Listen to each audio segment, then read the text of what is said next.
I am so glad to see so many of you. It's really exciting. We knew these houses were a mystery, and that maybe people would not be interested in, we just leave it as a mystery. Another day we'll think about it.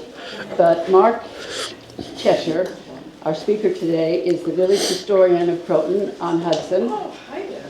He's also on the board of the Westchester County Historical Society, and he is on a very important group, the Odell House Rochambeau headquarters in Greenburgh.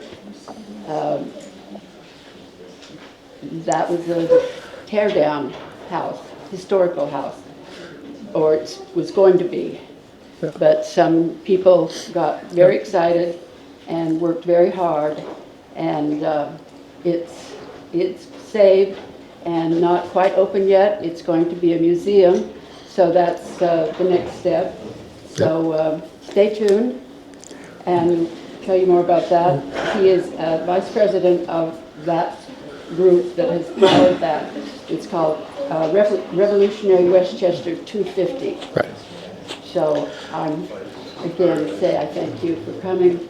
So good to see you, and Marc. All right, thank you. Thank you.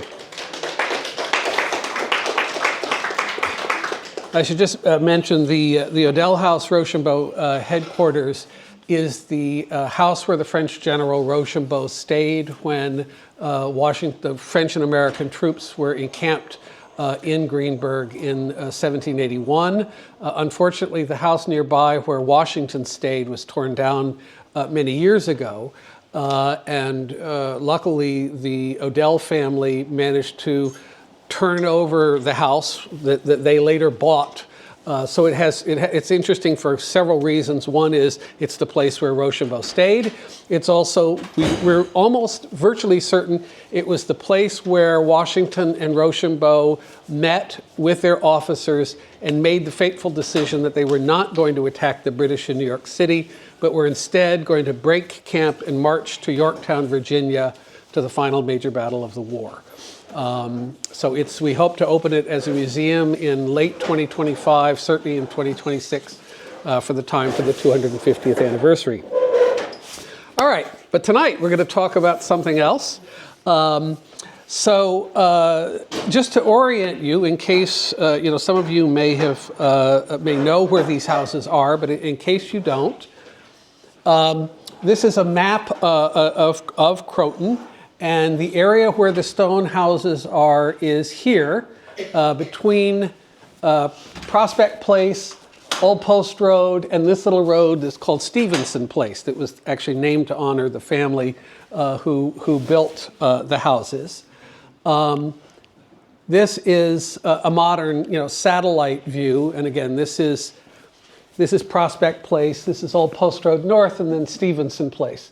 And the houses are all in this section going down to this one.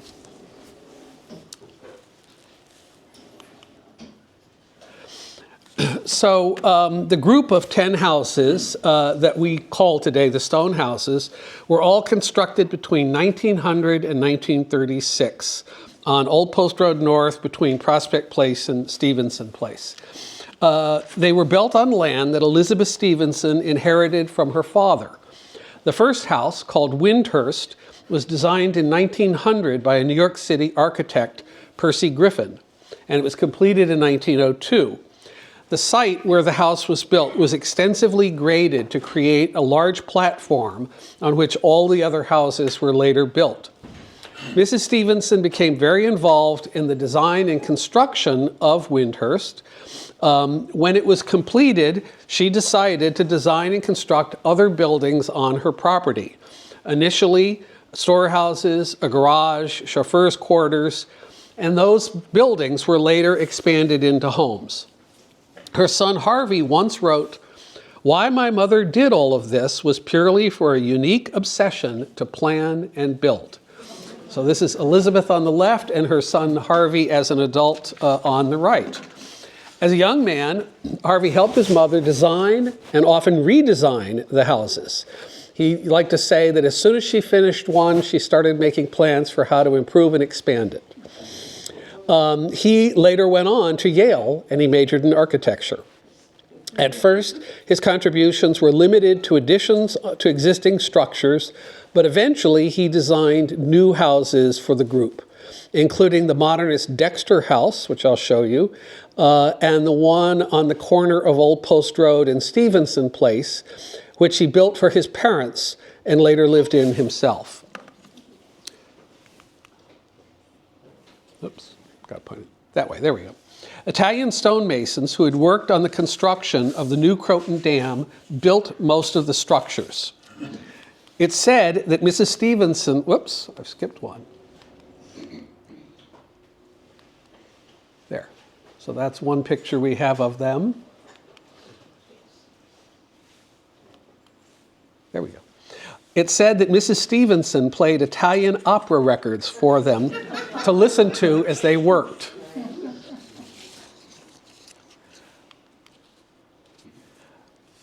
A local builder, George Baker, built all the early houses. Harvey Stevenson wrote that Baker was, quote, a fine builder. He was also a fine pitcher, baseball, and a graceful fancy skater. Baker was active in Croton's municipal, school, and business affairs his entire life. From 1902 to 1904, he was the president of the village. They changed the title to mayor in 1927. He was also Croton's first village historian, my predecessor, serving from 1919 to 1930. Harvey Stevenson was born in Croton in 1895 and graduated from Yale in 1917. He served in World War I as an artillery lieutenant in the Army and then studied architecture in France. He also served in World War II as a lieutenant and colonel in the Army Air Corps. Stevenson was a prominent resident of the village. He was a member of Croton's first planning board, the first commander of Croton's American Legion post. He and his wife were both chairmen of Croton's Red Cross blood drive, and in addition to the stone houses, he also designed other buildings in the village, including the Croton Harmon High School, which he designed in 1929 when he was in his 30s. A year earlier, he designed a house for the artists Robert and Lydia Miner at 79 Mount Airy Road. During the same period, he designed a house for his friend and fellow Yale classmate Harold Strong and his wife Selina. Many people in Croton call this the Bell Mansion for the family who purchased the property in 1966. And they were prominent because they were an African-American family who owned that house for many, many years. In addition to those structures in Croton, he also designed the 1939 World's Fair Administration Building. He was the chief architect for that building. And he also designed the East River Drive, also known as the FDR Drive. He served as the vice president of the Hudson River Conservation Society and was on the board of the Westchester County Historical Society. His involvement with those organizations led him to early efforts to save Boscobel, which was originally located where the VA hospital in Montrose is today. And many of you may have heard the story about how the house was saved and then it was moved up to where it is today in Garrison. Well, that story isn't quite true. All that really is original to the house are many of the windows, some of the doors, some of the mantelpieces. Most of the house was destroyed. They weren't able to save and move it.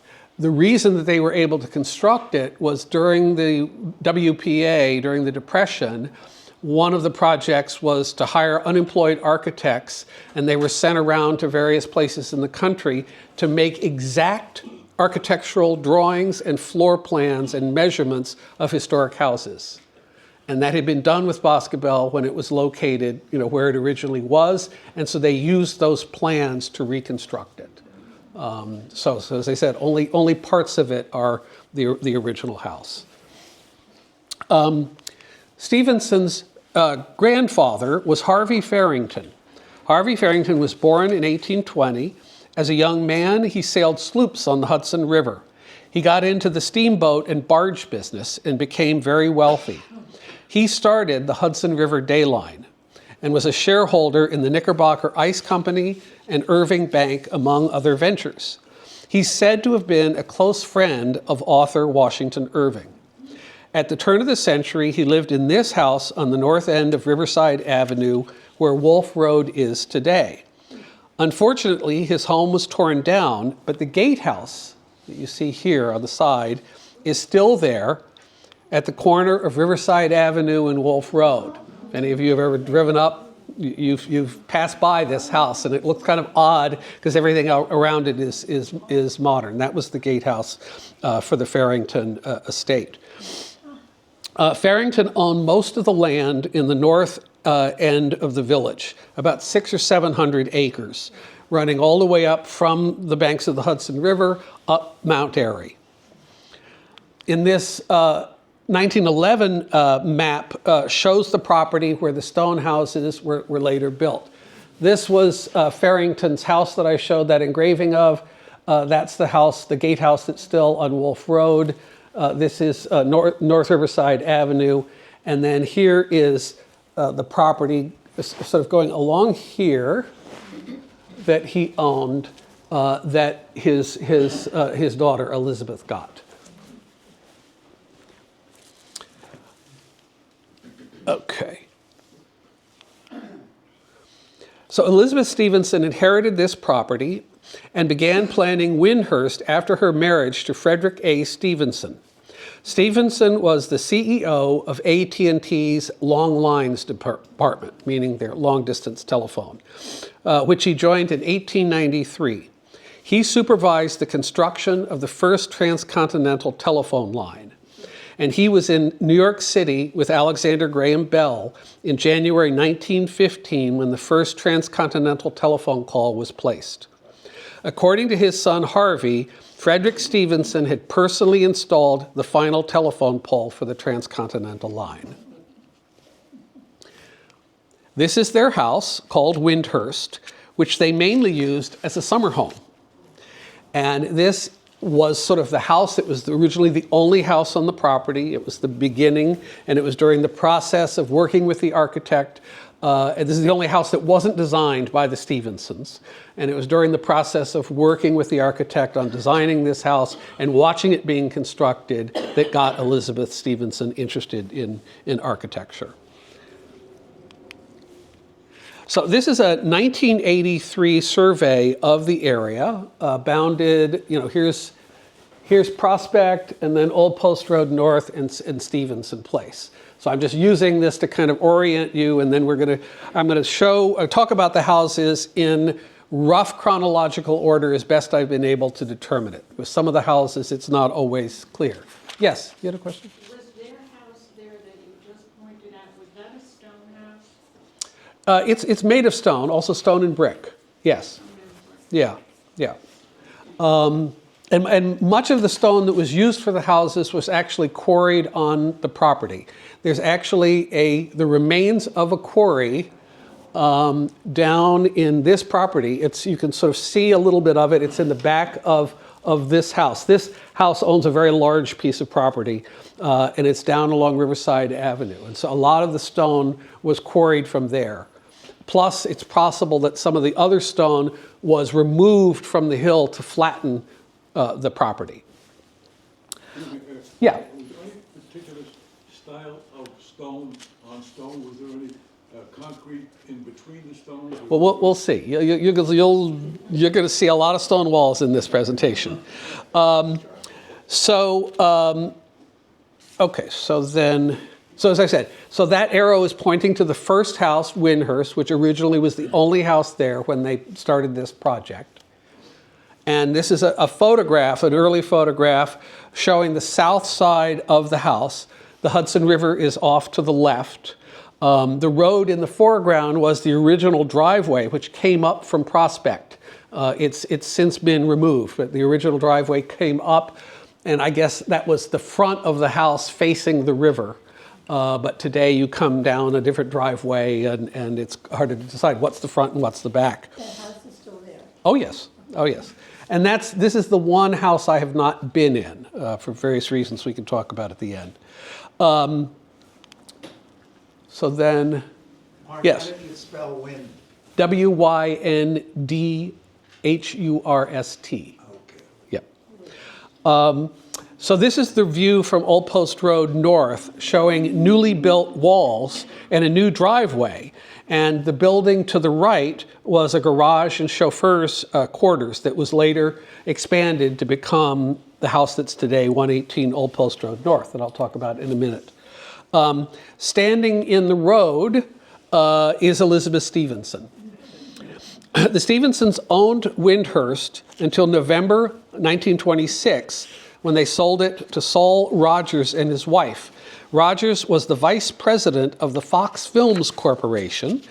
According to a newspaper article, the house had 14 rooms and 5 baths. That was at the time. It's been expanded since. 6 years later, Rogers sold the home to Harold Gray, the cartoonist who created Little Orphan Annie. A newspaper article at the time reported, quote, "One afternoon they drove out to the Stevenson house in Croton. As they drove through the vine-covered gates in the high stone wall, Gray took one look at the big rambling stone house and the vista of the river and the mountains beyond. And he said, 'Wrap it up, I'll buy it.' And he did. He seldom goes into the city. He works every day drawing Annie, and the rest of the time he loafs and gloats over his house. He plays a little tennis on the courts in his front lawn." Another notable owner was Anne Robinson, who bought the property in 1939 and opened what she called Sunshine Terrace, a place where women could find rest, relaxation, and sunshine and a healthy diet. Now, if I can get this to work, I'm going to let Mrs. Robinson tell you about it herself. Now, hold on. Just quickly. I hope you can hear this. Okay.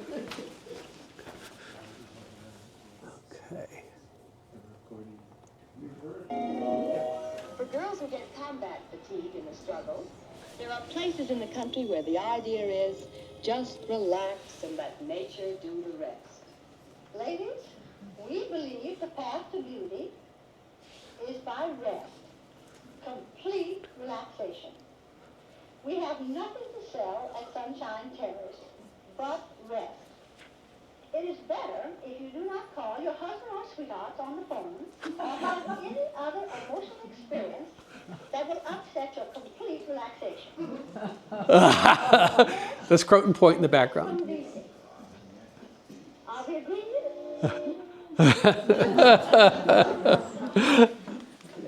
Okay, all right, good.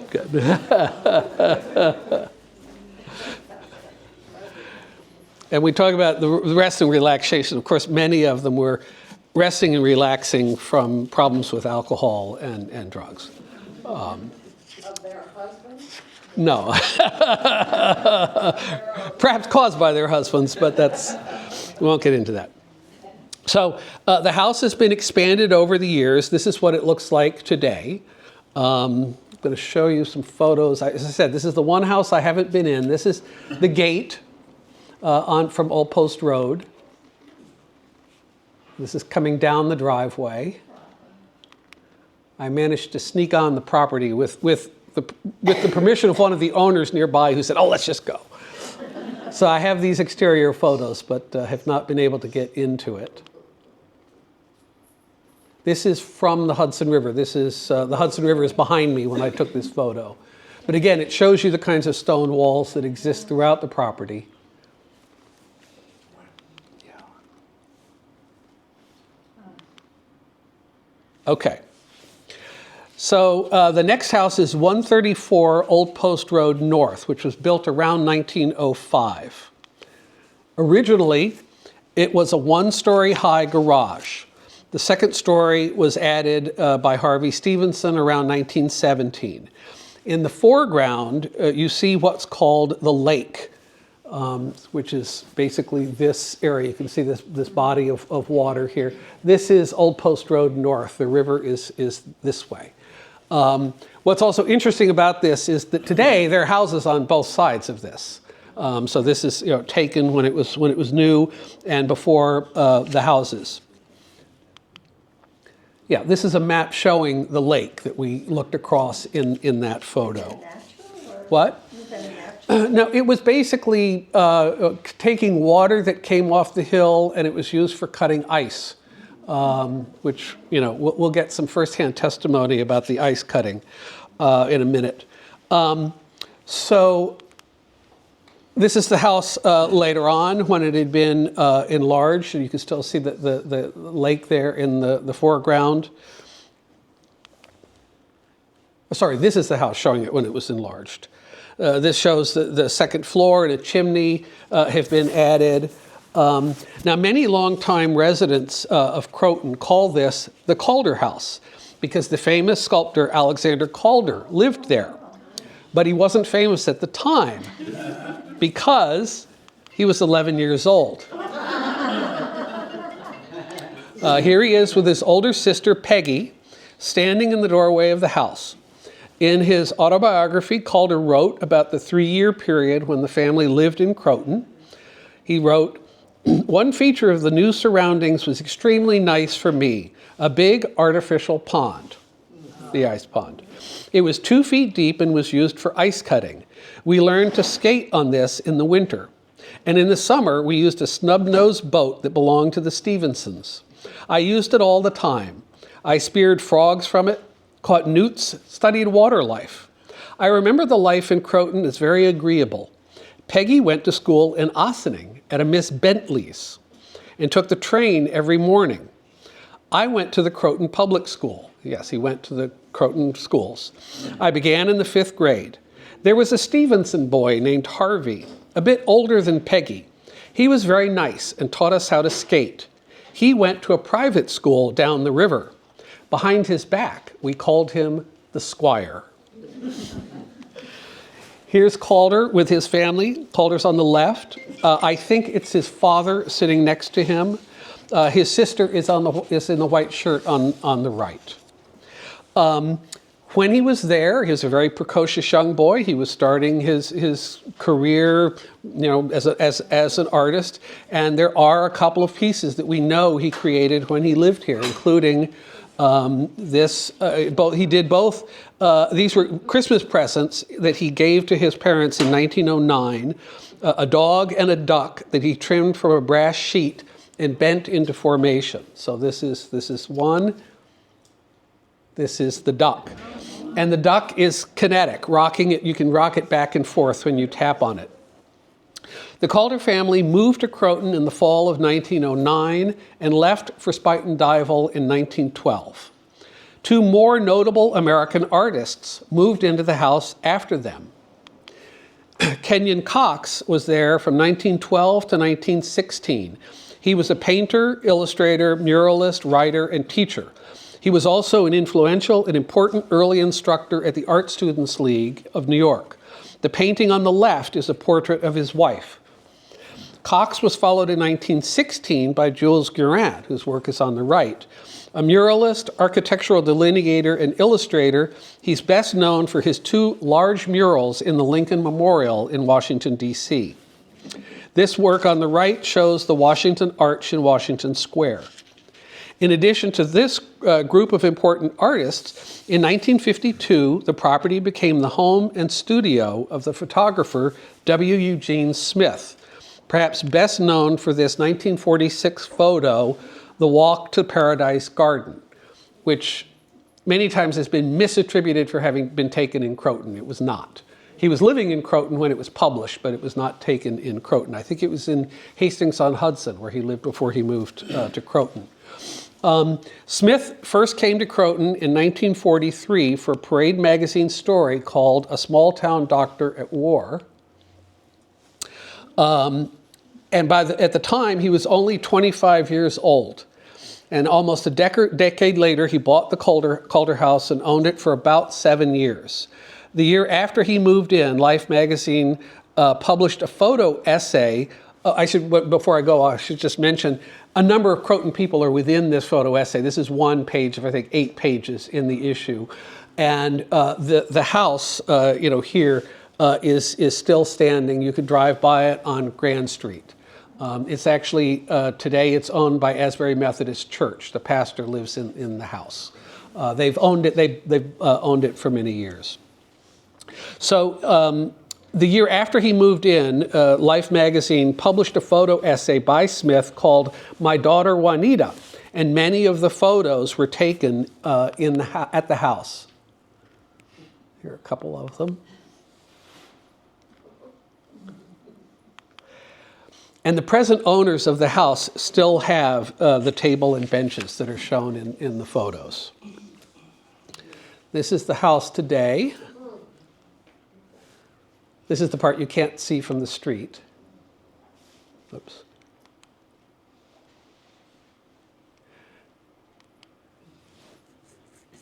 So you can see the stonework, and then sometimes you can see, differences like here between the color and the shape of the stones here and here, probably indicating this was an addition, done later.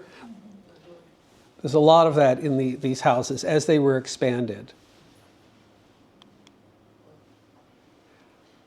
And this is a garden area in the back, the grape arbor.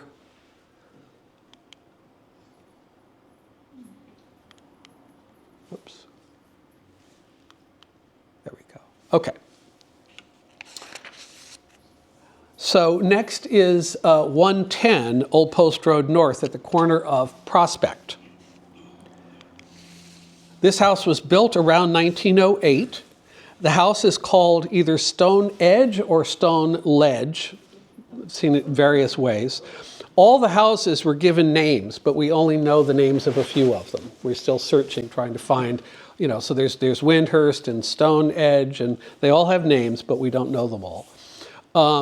This was originally, sorry.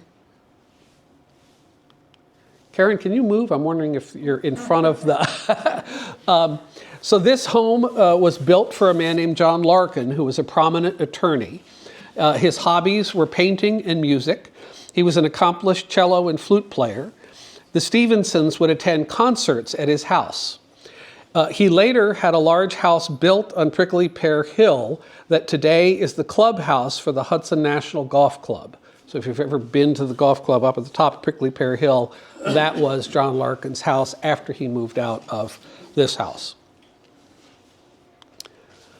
Another notable owner was Bruce Fenner, the head of the famous architectural firm McKim, Mead & White, where Harvey Stevenson worked early in his career. Another owner was Henry Perlman, a Brooklyn-born, self-made businessman who became a major collector of Impressionist and Post-Impressionist art. He owned works by Cézanne, Van Gogh, Gauguin, Manet, Toulouse-Lautrec, and many others. Some of his collection hung in the house when he lived there. So here are some photos of the house today. Much of this you can see from the street. This is right on the corner of Old Post and Prospect.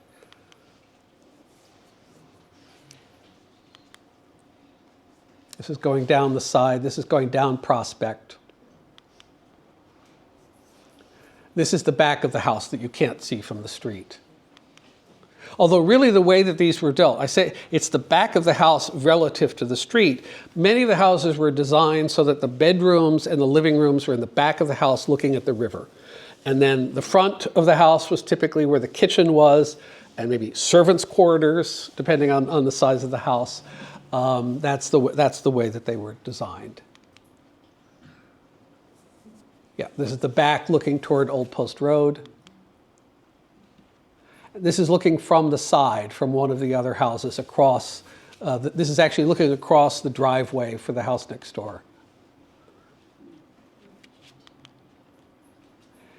And it has, if you've ever driven up Prospect, it has this huge wall that comes down, and there's actually a garage in there where those windows are in the door.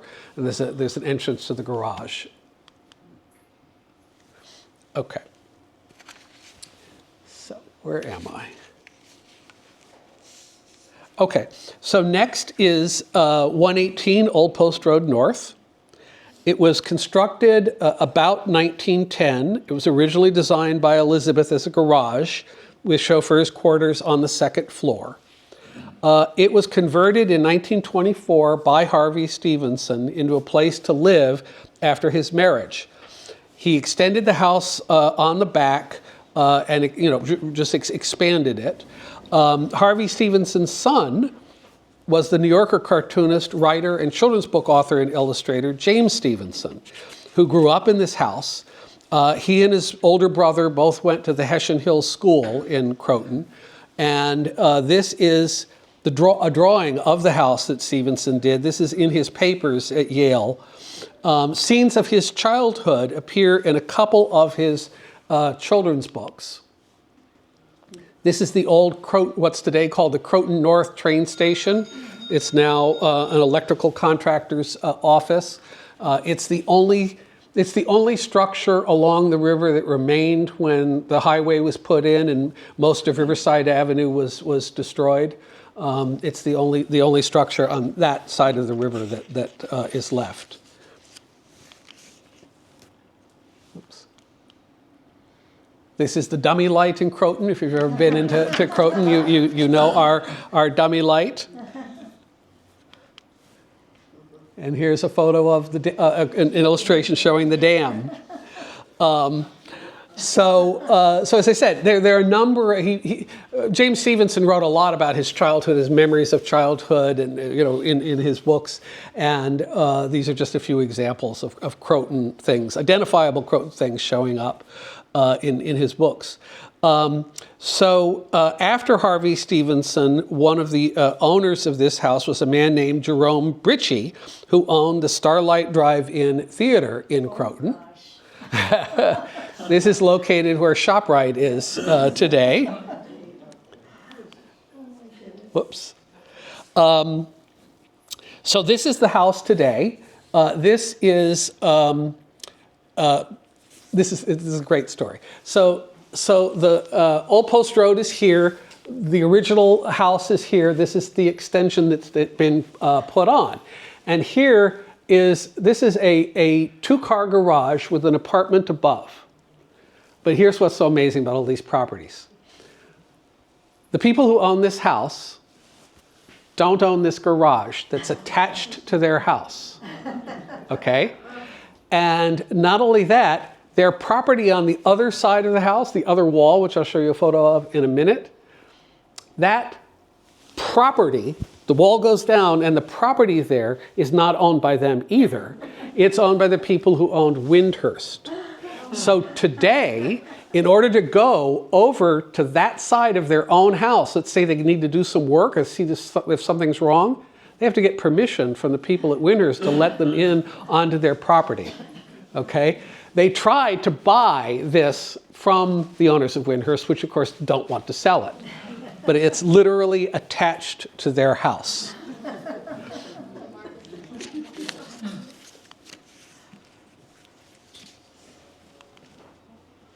Oops. This is the side of their house that they can't get access to. This is the interior. Yeah, there are a lot of great, architectural details inside with the woodworking.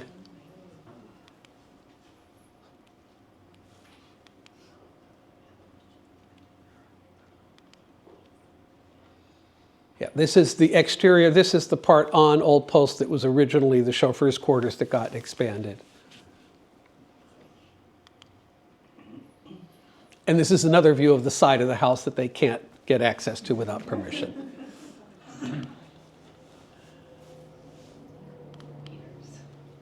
Okay. So next is 130 Old Post Road North. It was built around 1914. This house started as a flat roof, one-story structure. We think it was a storehouse of some sort. The Stevensons later expanded the building in such a way that it looks like it was constructed, all at once. It was then enlarged in 1925 for the artist Ernest Haskell, although he died before the house was completed. His wife and children did move in and lived there. And I'm going to show you some images that came from Haskell's descendants. So this is the house on the left, and we'll talk about the house on the right in just a little bit. That's number 126 on the right. This is looking in the other direction, and then this is the Calder house next to it.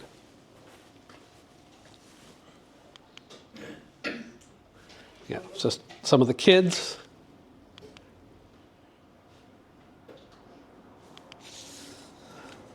So this is what the house looks like today.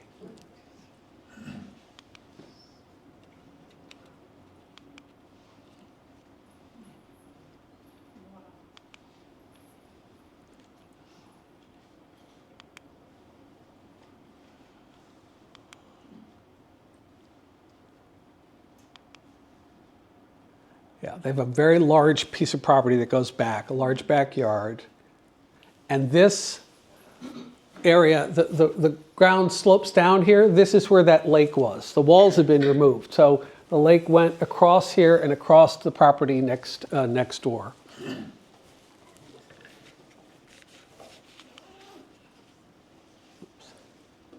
Okay, so next is 136 Old Post Road North. It was called Wayside, and it was built around 1914 or 1915. It was originally rented by two young women for a period of time. From 1916 to 1919, the house was rented to Frederick C. Howe on the left and his wife, Marie Jenny Howe. Frederick was a progressive reformer, author, and lawyer.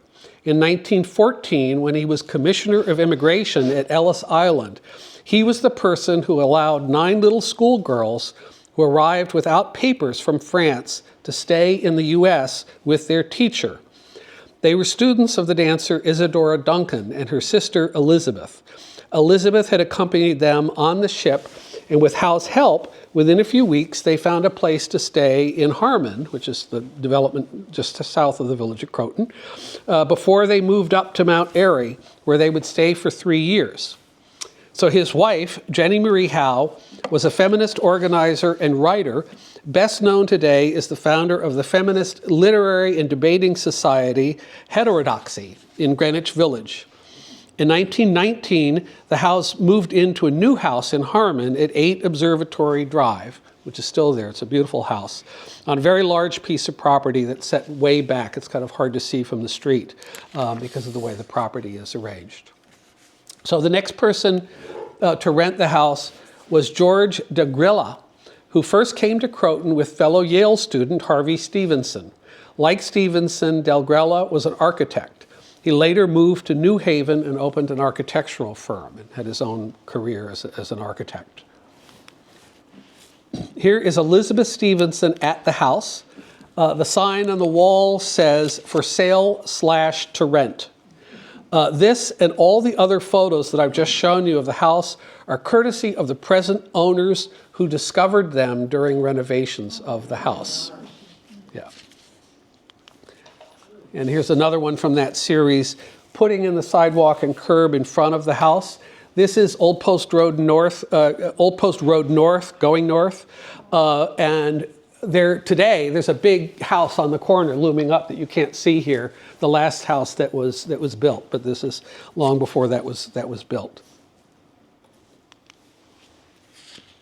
And this is the house today.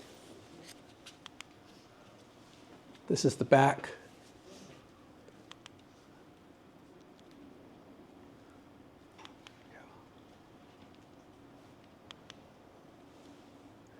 Beautiful, beautiful stone walls in the back of many of these houses.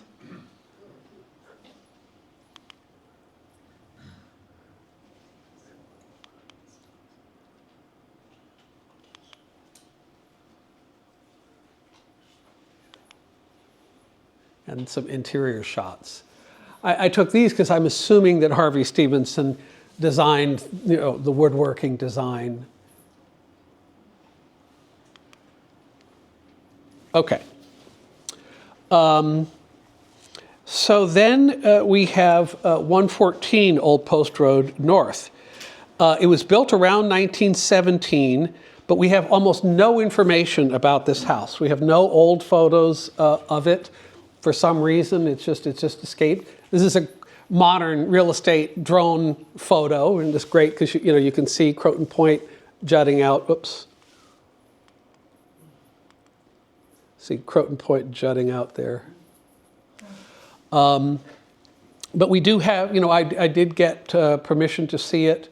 This is an early plan of the property, and so this shows the house, but it also shows how there used to be, oh no, sorry, this is where the house is on this part of the property, but this shows how there used to be the original driveway that came up from Prospect to Wyndhurst. This is the Wyndhurst house, and I said that originally the entrance was from Prospect Place.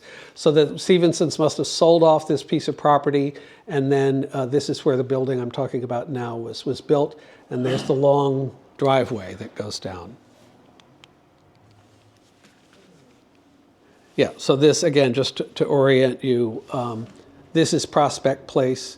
This is Wyndhurst here. This is the back of Wyndhurst, and this is the driveway to the house. And the gate from Old Post Road.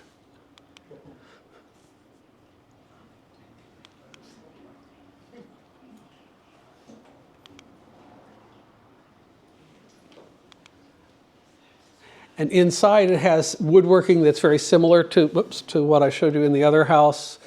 Again, I'm assuming Harvey, designed and spec'd this. This is the one that kind of looms up. If you drive up Prospect, you see a house that's like way up on this piece of property looming over you. And then this is looking down from the bottom of their property. Prospect is to the right.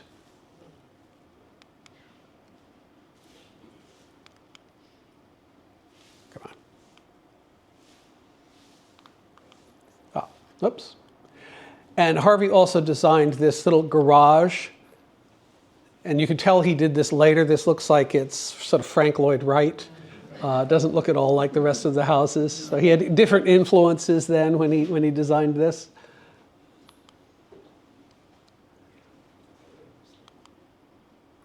And this is the gate.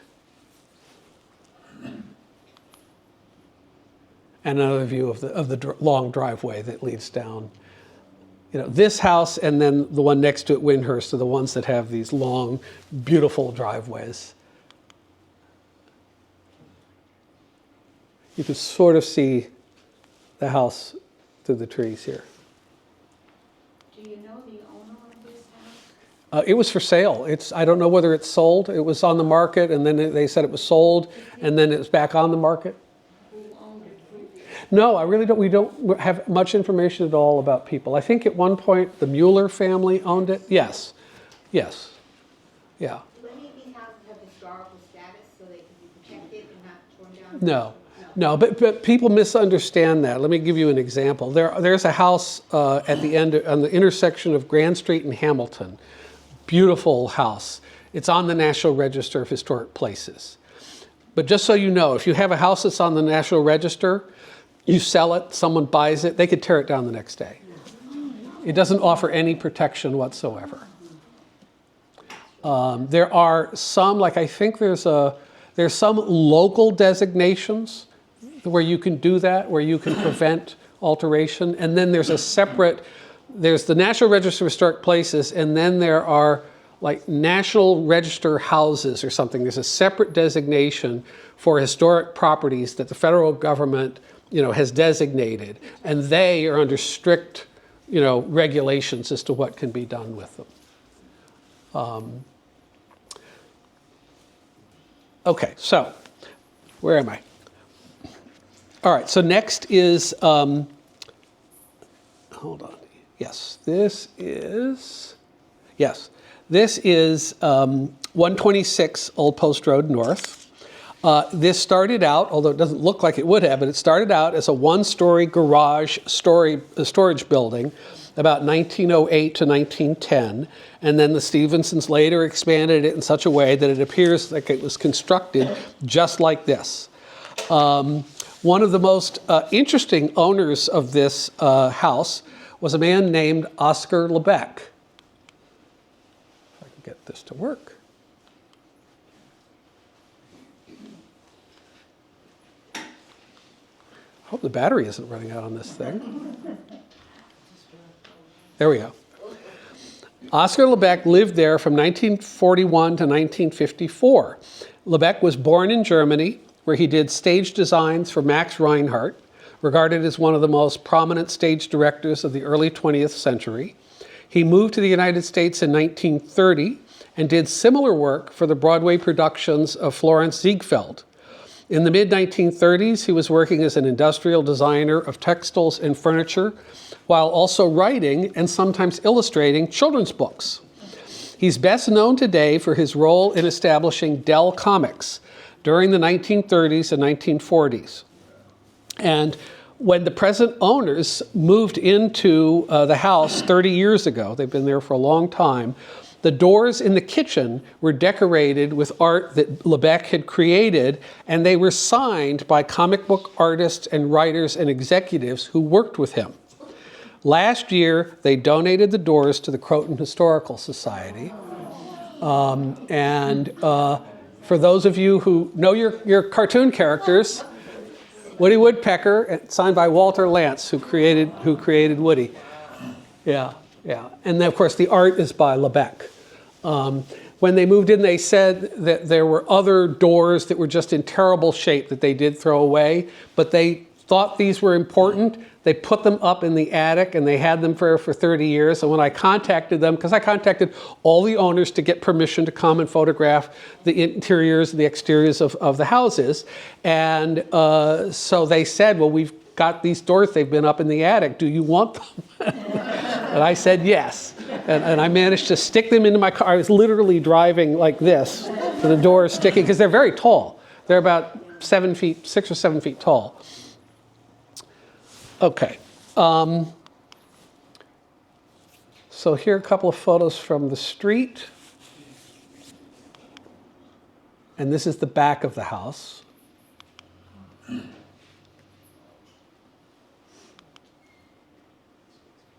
And they have hidden behind the wall, you wouldn't know it, but walking along the street, there's a long section from one house to another of wall, and then hidden behind that wall is their pool.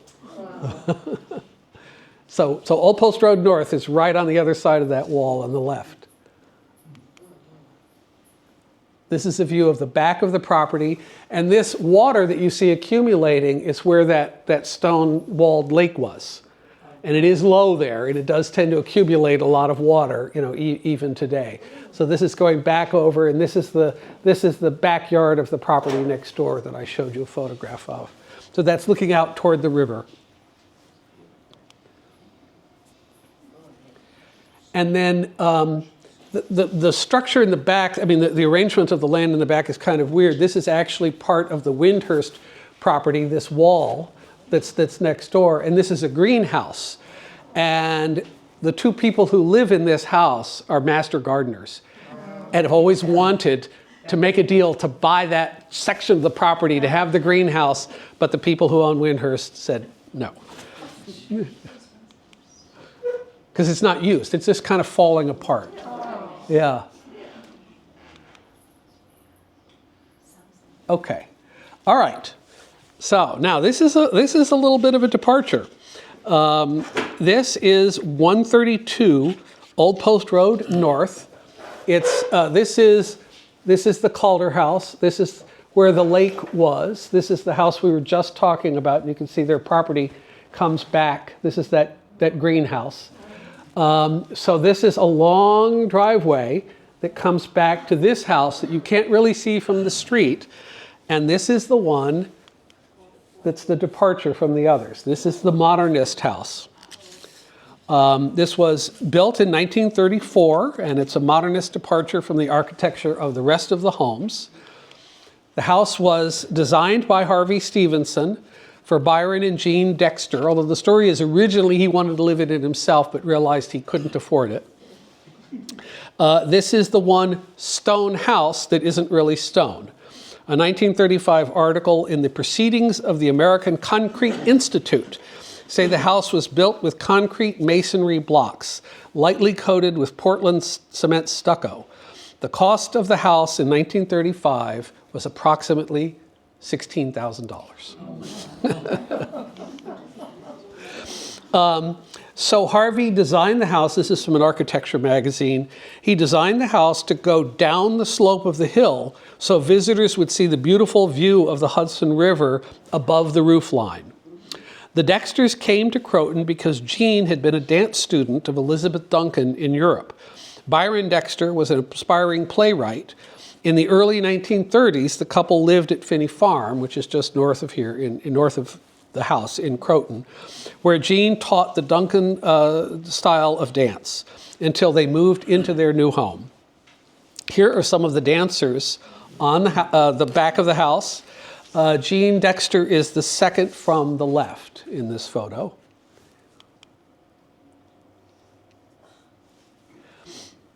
So this is the back of the house today. There have been changes made. This was all glassed in. This was originally open, so it's been glassed in. So some changes have been made to the house.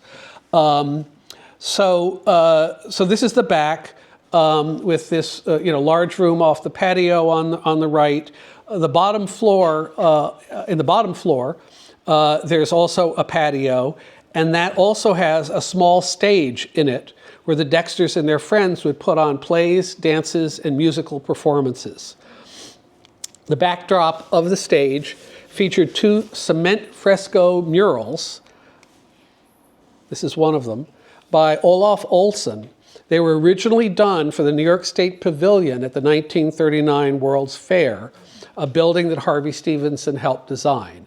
And we're assuming that they were friends, and somehow Harvey ends up acquiring these murals and put them in the house. This is the other mural. But they're extremely heavy. They're done on concrete. Yes. And here are some other photos of the house. It has some wonderful architectural details that you'll see in a second, decorative details, like this. I had to move the mat in front of the house to photograph this. This is the front door. This is the light above the front door. The doorknob. So it all has a nautical theme. Originally the house, and there are some architectural drawings, I never found a photo. In the back, there was a, what do they call it? The statues that were on the bows of ships was at the back, like it was the prow of the ship going out toward the Hudson. And this is supposed to represent the sunset and the mountains on the view on the Hudson River. All right. So the last house built was 142 Old Post Road North. It was designed by Harvey Stevenson around 1936 as a place for his parents to live. But they weren't there long because both parents died the following year in 1937. His mother Elizabeth, who created most of the stone houses and who sparked her son's interest in architecture, died in September 1937. His father passed away a couple of months later in mid-December 1937.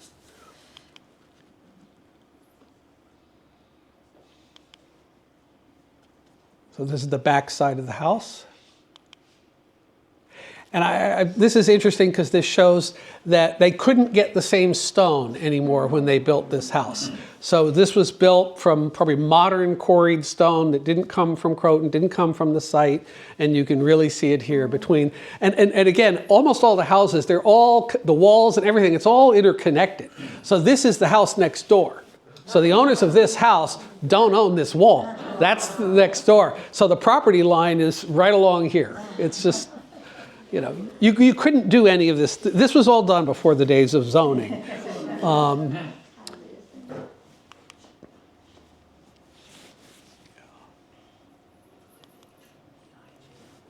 Oops.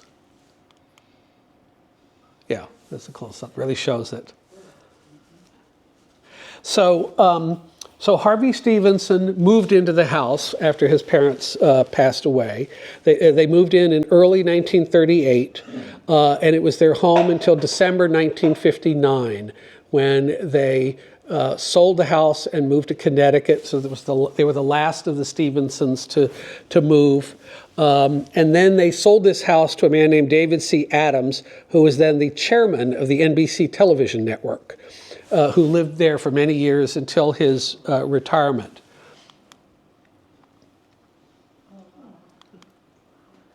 I don't know whether this is supposed to be an S for Stevenson or it's just a coincidence of design.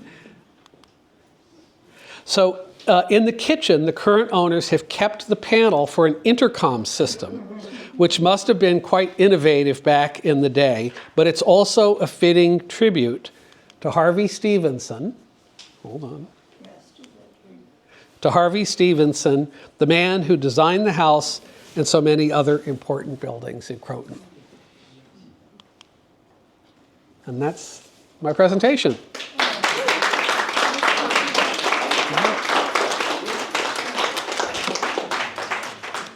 Anybody have any questions? Yeah, Yeah. question on the lake, and you talked about how the water, they collected it off the mountains, but was there a stream there? Oh, there are streams all over. Yeah, there are streams all over. Everybody has water problems. In the Calder house, the owners took me down to the basement and they showed me a place where there's a pipe that kind of comes in that will help to drain, and then they've got this whole system to try to drain it out of the basement of the house.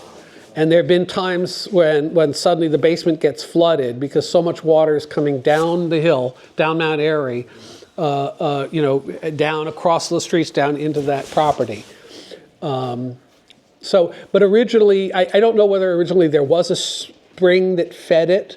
I'm not aware of that, or whether they just knew it was going to collect naturally because the water's all coming down and then it hits this road in this very flat, large piece of property. So where is it going to go? It's going to go onto that property. Yeah. Yeah. How do you think all these people found their way to Croton? I'm sorry? How do these people find their way to Croton? These quote-unquote celebrities who came up there. Were they originally from New York?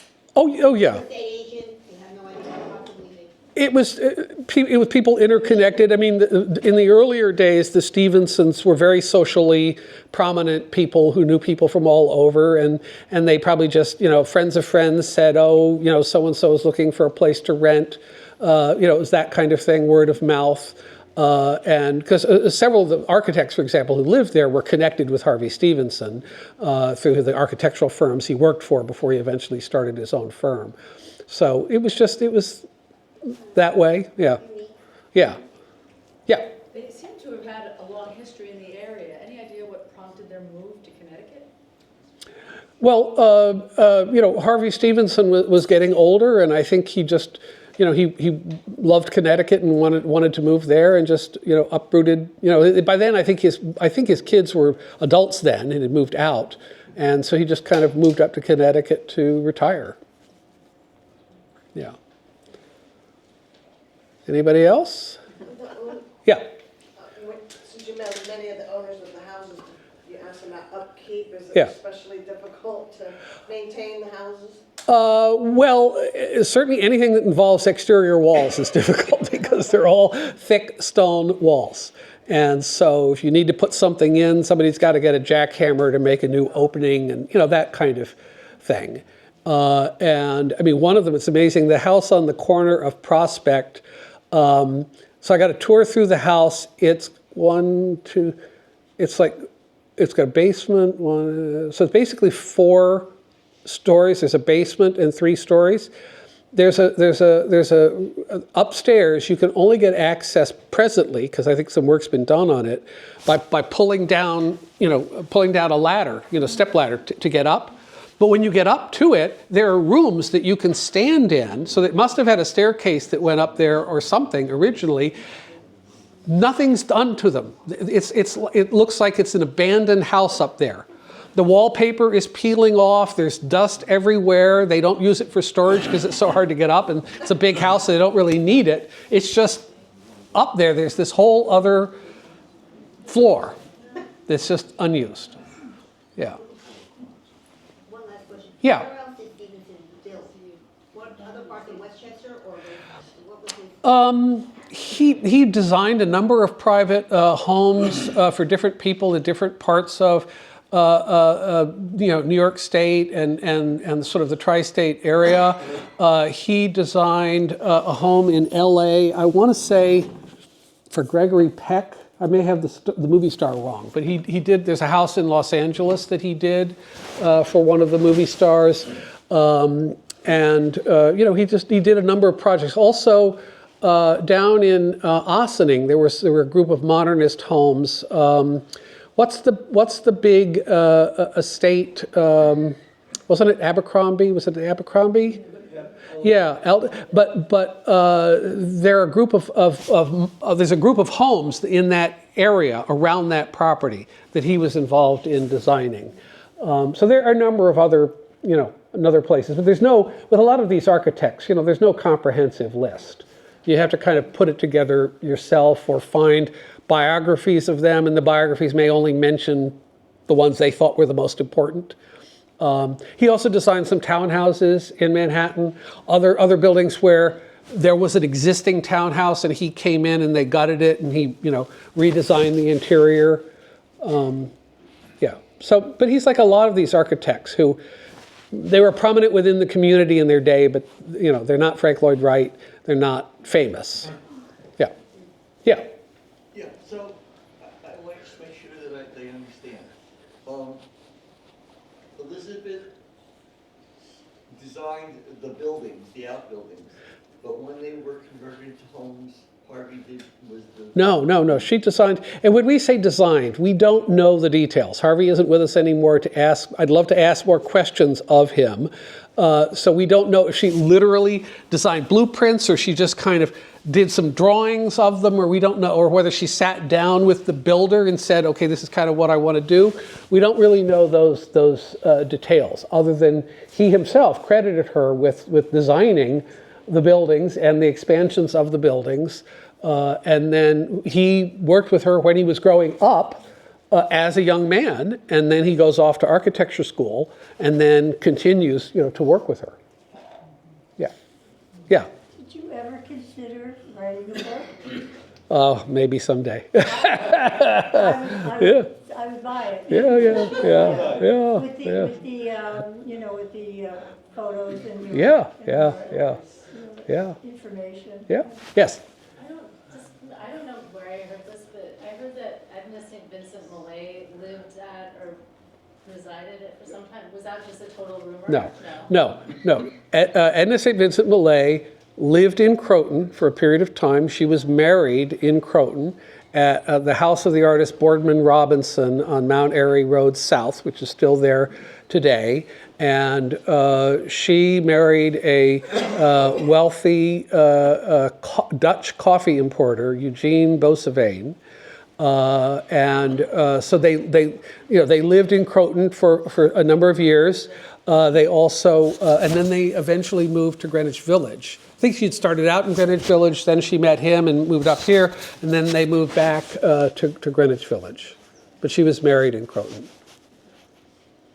Isadora Duncan never lived in Croton, in case anyone thinks that. There are all kinds of, you go onto Wikipedia and it says Isadora Duncan lived in Croton. And people who lived around the... Yeah. And some of those things are true, but there are lots that are not. Yes? I was just wondering what house is that? We're not sure. We think that could be the original, before it was later expanded, house at the corner of Prospect and Old Post.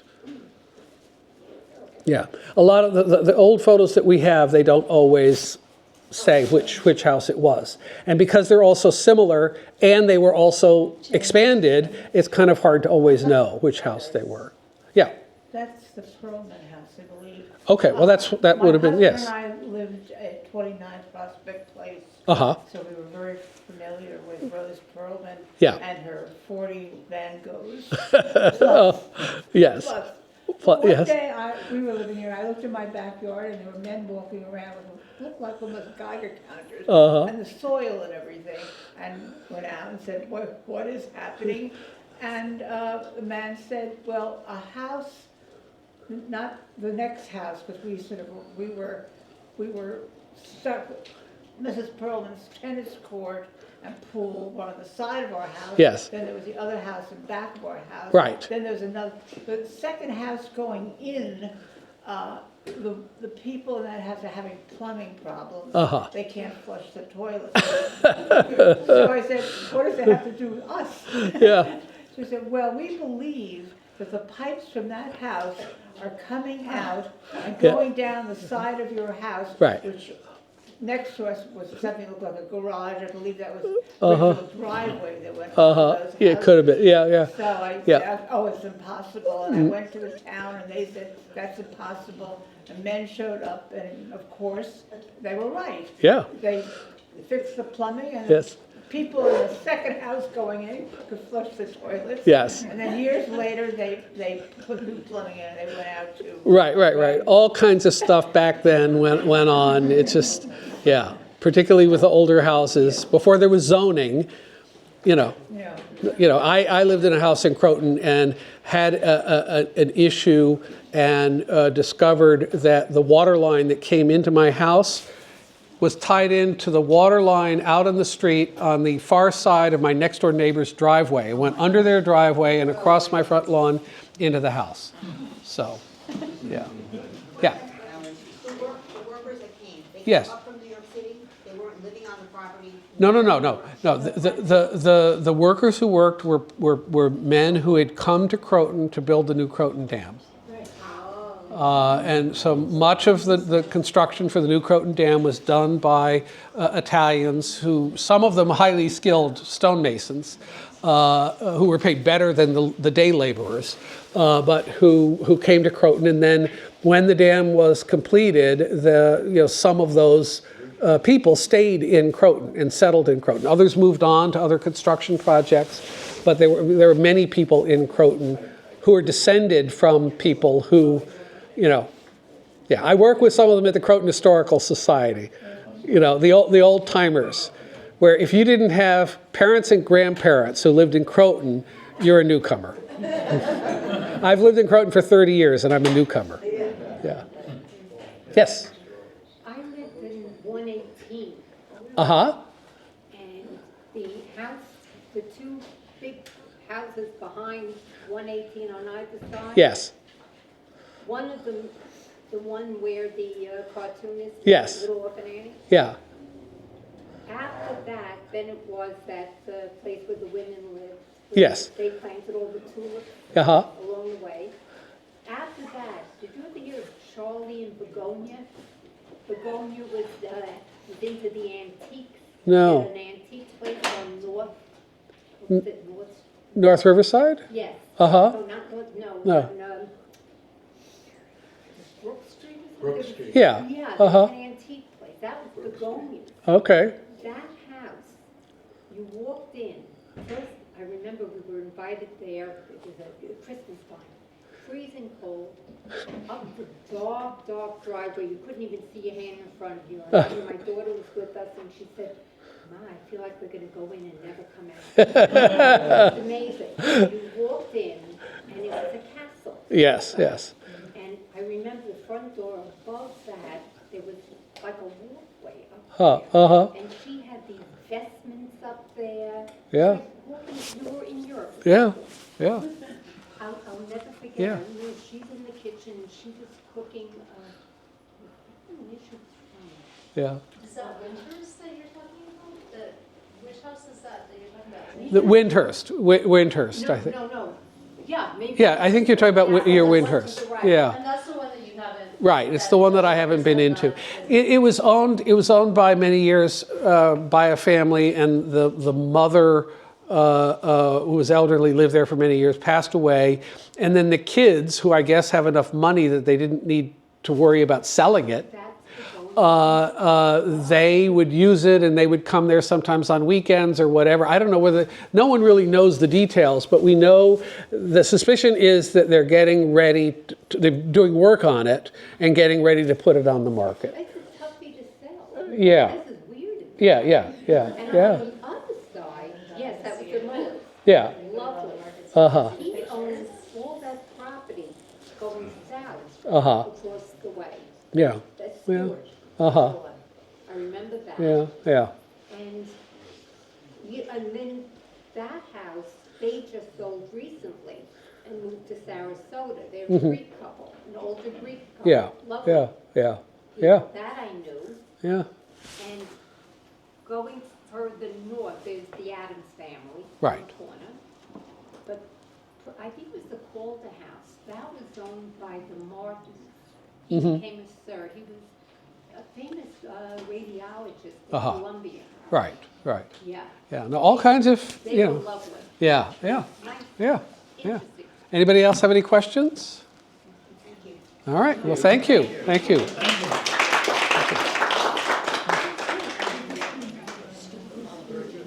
He has 3 children. I believe everybody has passed. He was involved in the construction of the Tappan Zee Bridge. Oh, Stuart Miller. remind me of that on Tuesday to write it down. Yeah, Parents